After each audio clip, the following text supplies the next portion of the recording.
Okay mga katrame, meron tayo dito na Toyota Altis 2003 model.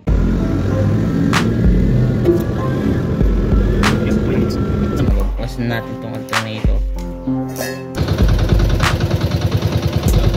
Okay guys, welcome back to our channel. Rescue na naman tayo.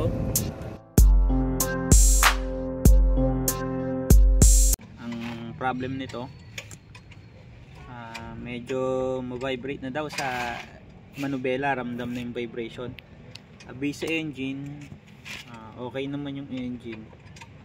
And then pero nagbabawas din kasi ng ng coolant. Siguro nag-overheating to na hindi napapansin. Kasi sa inspection natin, nakita natin yung radiator fan ay hina na umikot. Alas napipigilan na rin ng kamay. Kaya possible yun yung naging cause ng overheating, na pumutok yung radiator. Then ngayon, yun sa vibration naman tayo. Ang nakita nating problem ay ito. Pakita ko sa inyo. Yan, ito yung mga engine support. Kung makikita nyo, mga cracks na, no? Yan, pagka ginalaw mo to, sabihin hiwalay na to sa may goma nya. Yung ano lang, crack. Daming cracks, no? Itong iba, ayan o, biyak-biyak na rin, kaya mabibrate siya. Ayan, ayan o, yun o, crack o. Kaya matinding vibration ang ibibigay nito. Kasi kung bago to, katulad nito, bago to, anting papalit doon sa likod. Okay, kita nyo naman walang cracks eh, no? kailangan pa kayo ng jack dito? Wala naman cracks eh, bago eh. Pero binili na sir is replacement, pero okay din naman tong ganito. Pero sa pagkakaiba nila sa lifespan, syempre mas maigsi yung lifespan ng mga replacement, pero pwede rin naman to. Ayan.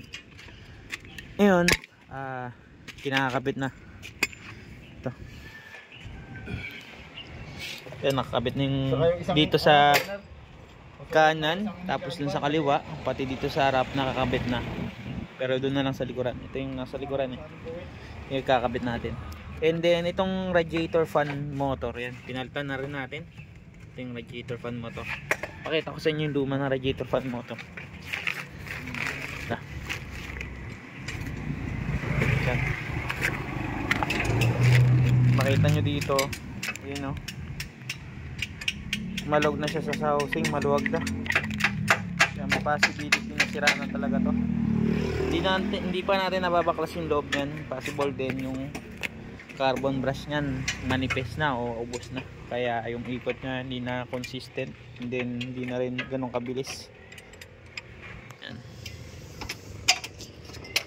Ito yun nga, pagka nagre-reverse ka or drive, or kapag ka pinatay mo, dun mas lalo mararamdaman yung vibration ng engine na tumutugon dun sa loob ng driver or ng compartment ng yan cracks. Siguro inaabot nito is parang nasa 10,000 kasamang radiator fan, and then itong mga engine support, yung parts mga 10,000 plus pinalitan. Dito lang tayo sa silang, regular customer na rin natin to sila sir. Last 2 months may ginawa tayo dito na cleaning. Yung sa minor okay naman na. Nakapix na to eh. Yan, ito bali yun naman ang ginawa naman natin ngayon dito. Palit ng engine support, nagpalit ng radiator fan, para condition na ulit. Tayo-tayo lang para hindi tayo masyadong bigatan sa gastusin kapag ka magpapamaintenance tayo. Then kung ano yung priority, yun yung unahin natin, kasi baka bigla na lang tayo masira sa kalsada. Yung mga tulad ng mga ganito, cooling system, napakahalaga sa engine. Mas malaking gastusin kapag ka hindi tayo nagpa-maintenance ng mga ganito cooling system.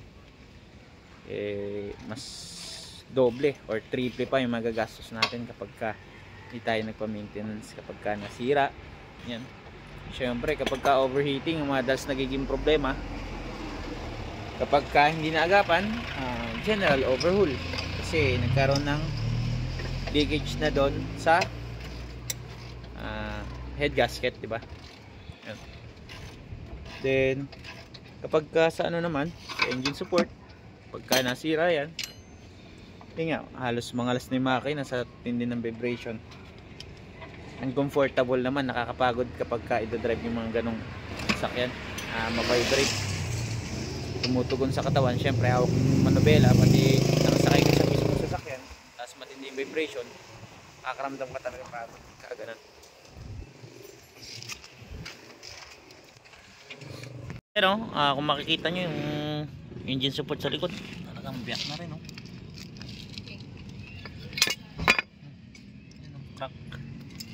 Kakabit naman to.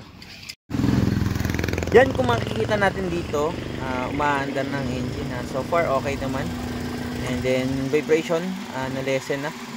Siyempre normal lang na may konting vibration. And then dito sa engine cooling fan, yan, umaandar na rin. Sabihin functional na. Hindi na to mag-overheat dahil ito ngayon na lang din kasi talaga yung radiator fan set. Yan, thank you sa panonood guys, and please subscribe.